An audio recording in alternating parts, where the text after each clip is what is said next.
Humanity, I love you all with all my heart, with all my might.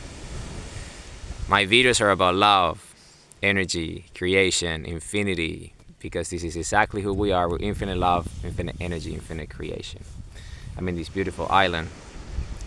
It's a beautiful place. And yeah, I just want to talk to you. I've been doing a lot of thinking about what I was going to talk about next, because I do have all sorts of elements of the book, but I want to have make a special video about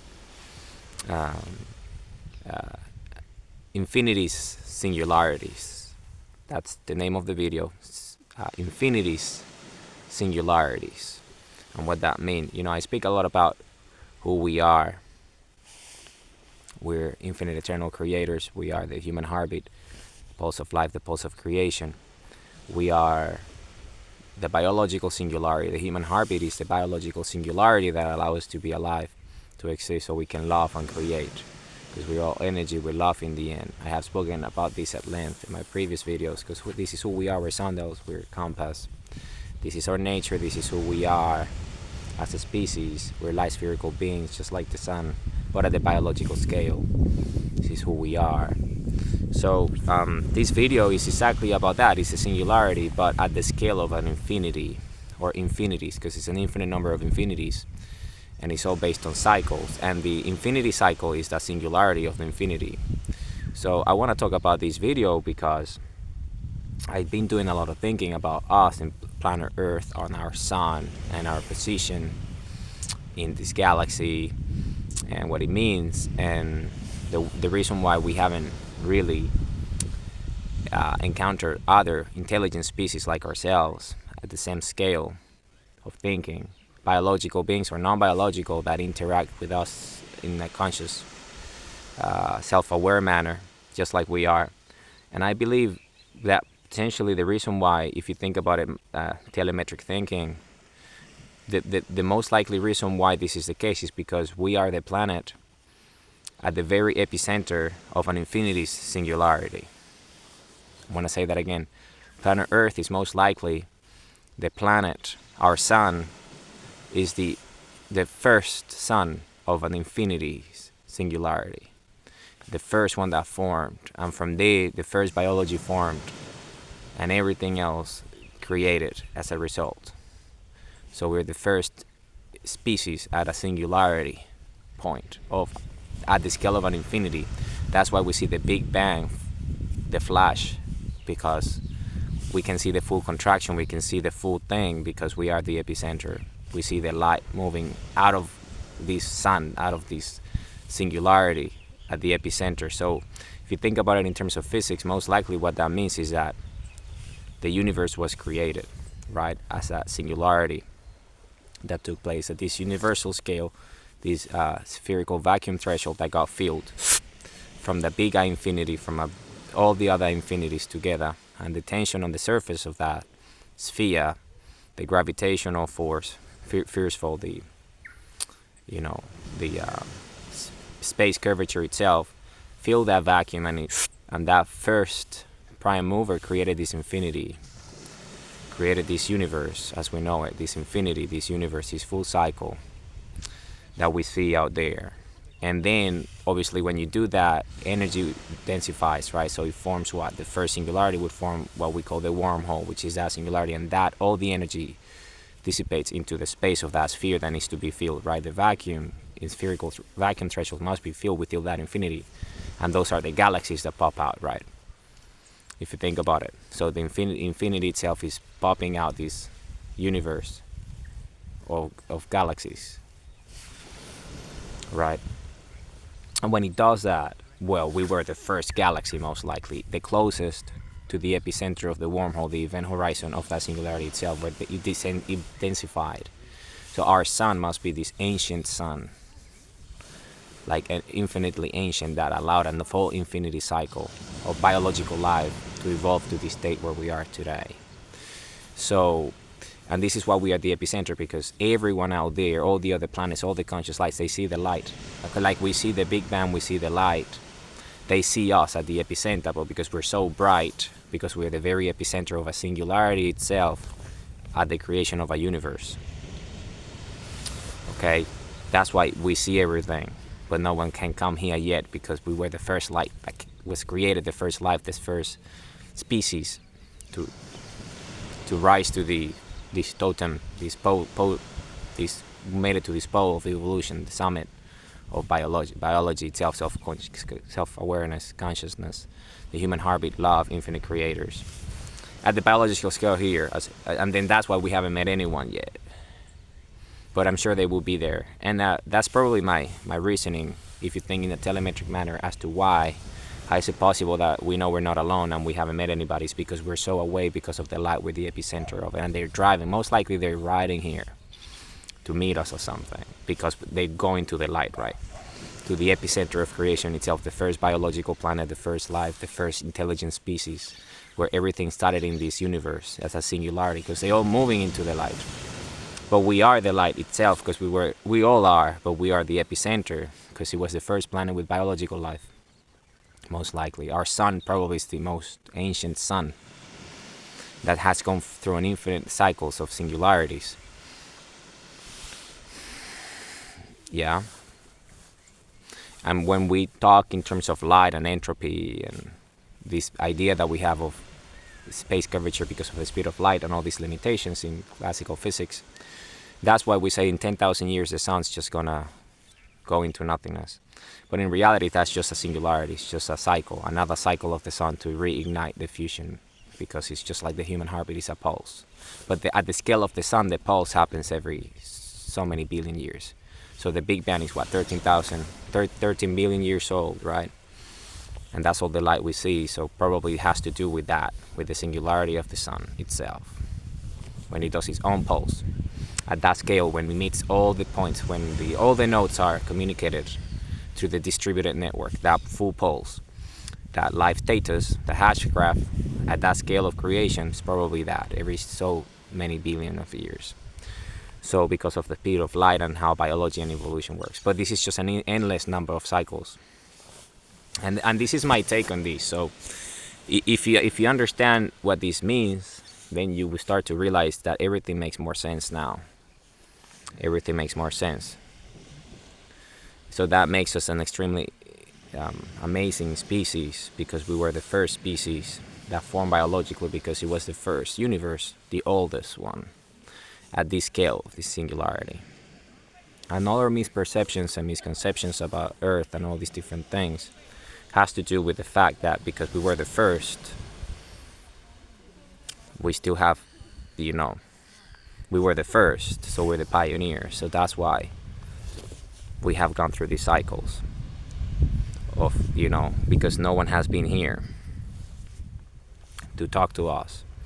So all these cycles that we have gone through Earth are cycles of self-destruction. So we have self-destroyed ourselves many times, over and over and over, and we're just relearning.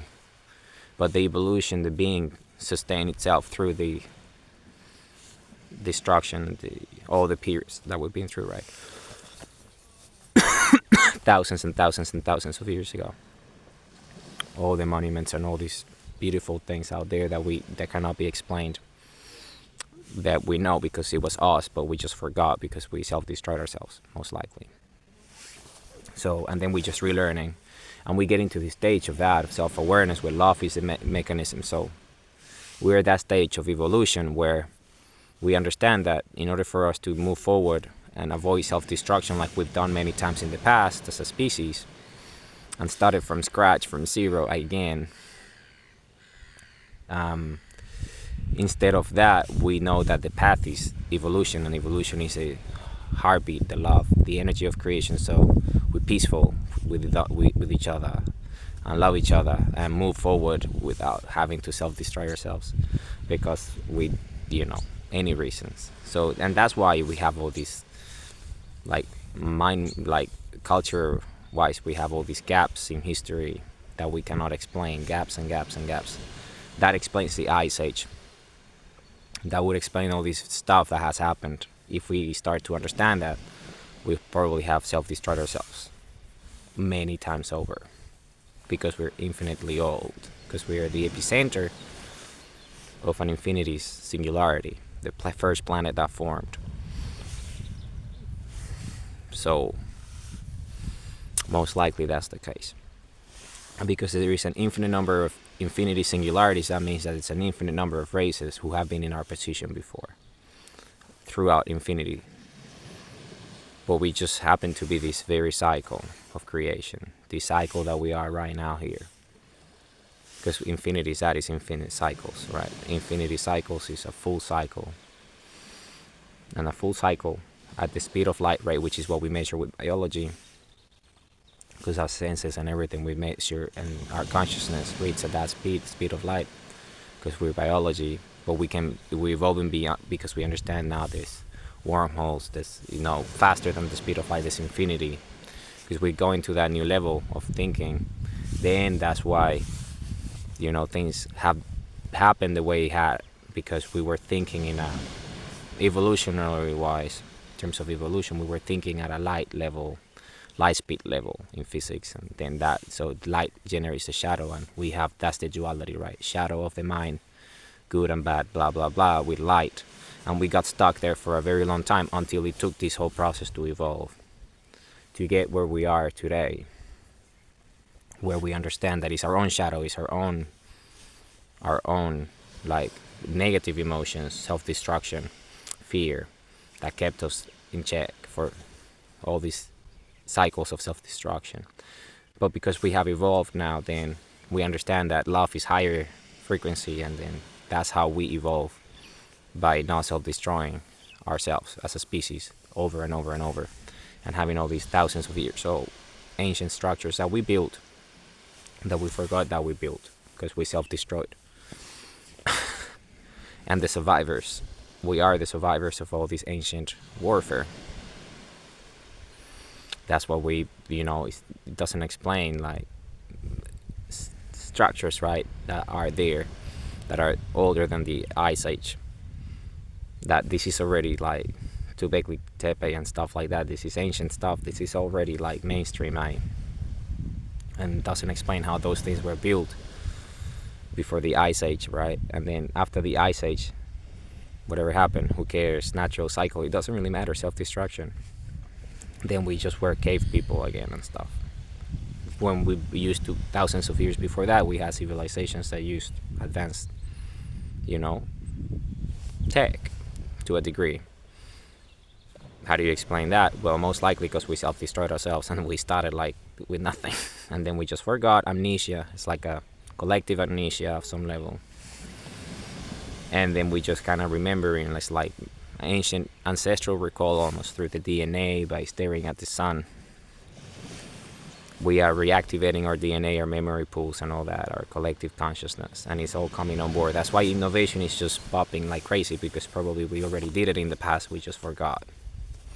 And we just reigniting it through our imagination and our creativity and stuff like that, because these are things that probably we already built. It's like, it's this notion of going back to understand the present. It's like, for example, if you really want to think about it in a logical way, history-based, just think about it in terms of like what happened during the Dark Ages or the Middle Ages.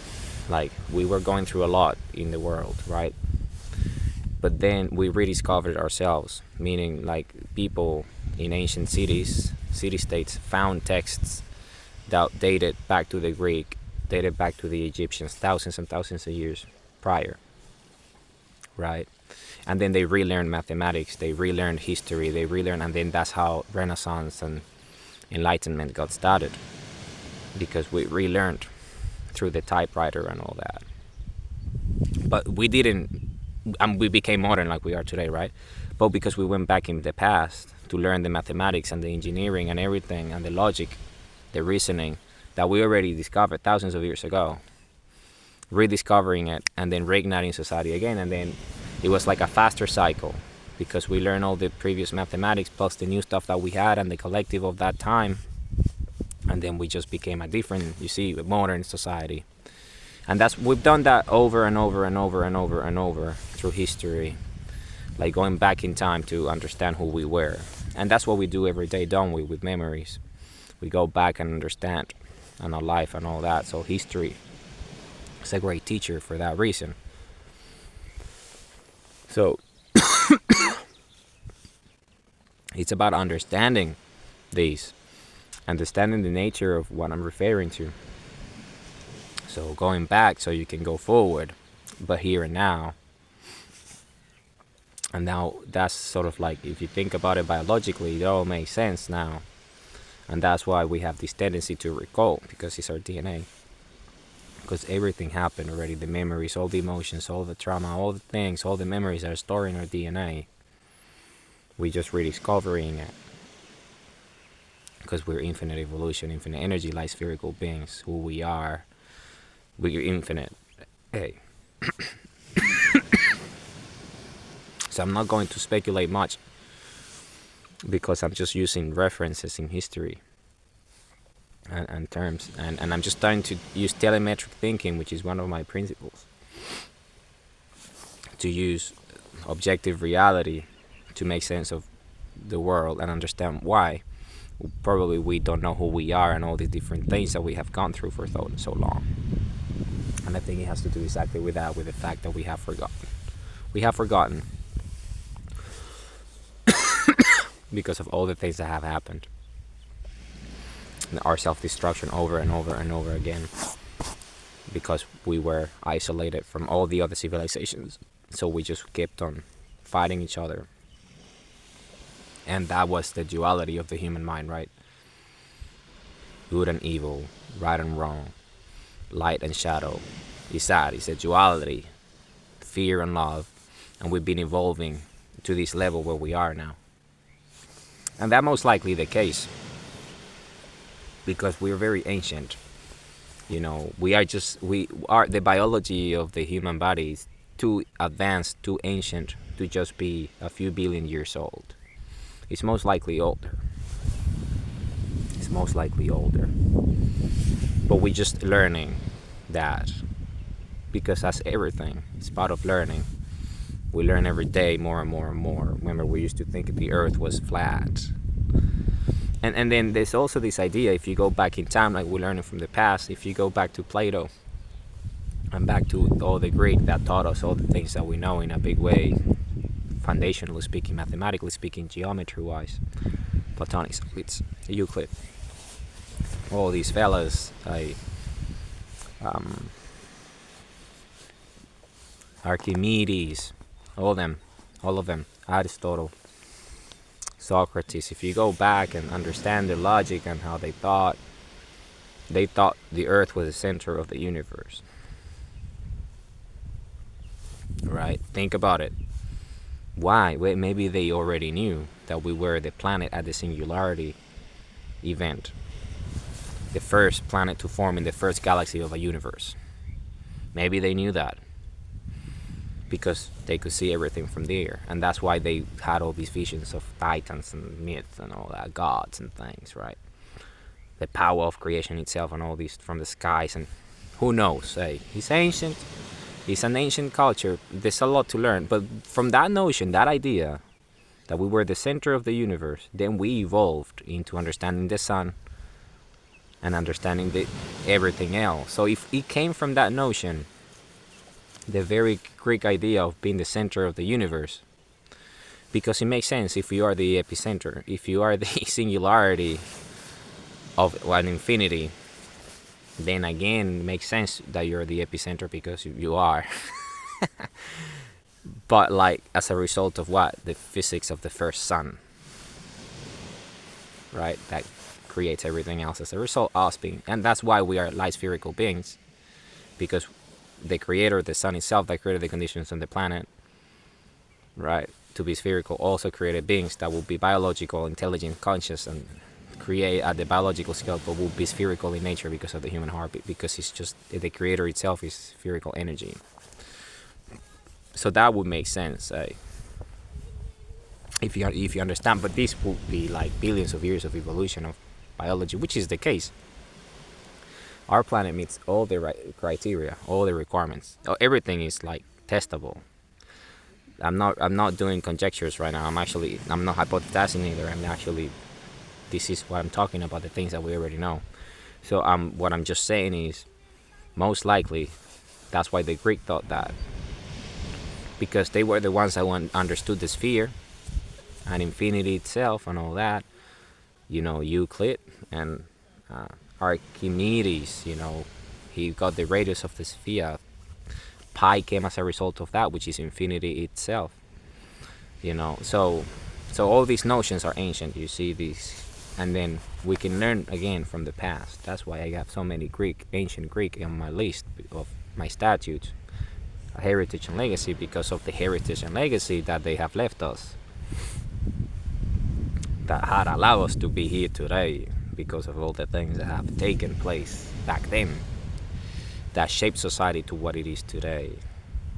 So it's thinking about that, it's understanding that, and understanding everything that comes as a result of going back in time from our history, and understand it once you understand basic principles of objective reality and truth. So then you can make very educated estimates and projections based on deduction, and you won't be far off, because when it's like finding an angle, right? You only need the coordinates to find the angle and you would have it. So it's the same. That's why it's telemetric thinking, because you're deducing the third angle.